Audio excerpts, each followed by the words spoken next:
The first book of Samuel, chapter 13, from the New King James Version. Saul's unlawful sacrifice.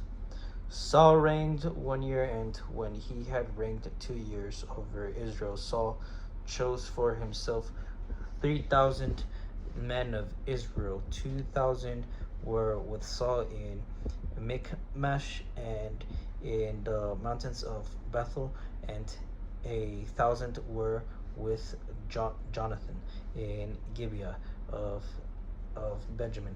The rest of the people he sent away, every man to his tent.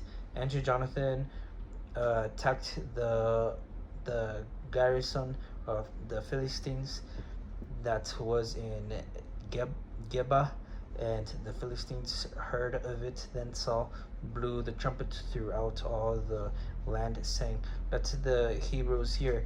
Now all Israel heard and said that Saul had attacked a garrison of the Philistines, and that Israel had also become an abomination to the Philistines. And the people were called together to Saul in Gilgal. Then the Philistines gathered together to fight with Israel, 30,000 chariots and 6,000 horsemen and people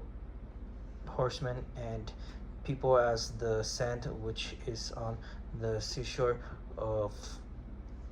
in multitude. And they came up and encamped in Michmash to the east of Beth Aven. When the men of Israel saw that they were in danger, for the people were distressed, then the people hid in caves, in thickets, in rocks, in holes, and in pits. And some of the Hebrews crossed over the Jordan to the land of Gad and Gilead. As for Saul, he was still in Gilgal, and all the people followed him trembling. Then he waited 7 days according to the time set by Samuel. But Saul did not come to Gilgal, and the people were scattered from him. So Saul said, Bring a burnt offering and peace offering here to me." And he offered the burnt offering. Now it happened, as soon as he had finished presenting the burnt offering, that Samuel came, and Saul went out to meet him, that he might greet him. And Samuel said, "What have you done?" Saul said, "When I saw that the people were scattered from me, and that you did not come within the days appointed, and that the Philistines gathered together at Michmash, then I said, the Philistines will now come down to me in Gilgal, and I have not made supplication to the Lord. Therefore I felt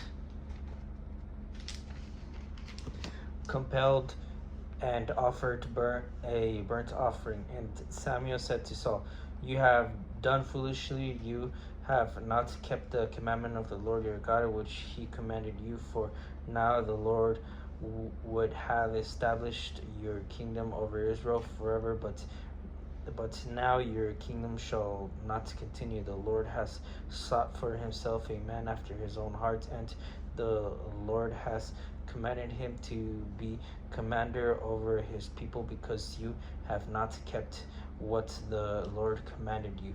Then Samuel arose and went up to Gilgal, to Gibeah of Benjamin, and Saul numbered the people present with him, and about 600 men. No weapons for the army. Saul, Jonathan his son, and the people present with them remained in Gibeah of Benjamin, but the Philistines encamped in Michmash. Then raiders came out of the camp of the Philistines in 3 companies. One company turned into the road of Ophrah to the land of Shual. Another company turned to the road of Beth Horon, and another company turned to the road of the border that overlooks the valley of Seboim toward the wilderness. Now there was no blacksmith to be found throughout all the land of Israel, for the Philistines said, lest the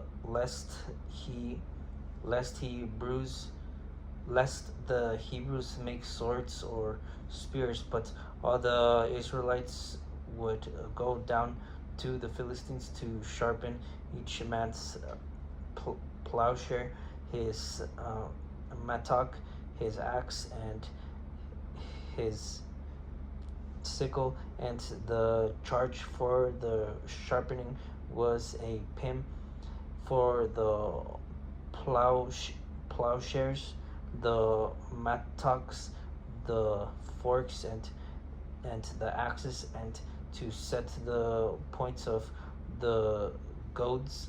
So it came about on the day of battle that there was neither sword nor spear found in the land of any of the people who were with Saul and Jonathan, but they were found of Saul and Jonathan his son. And the guided son of the Philistines went out to the pass of Michmash.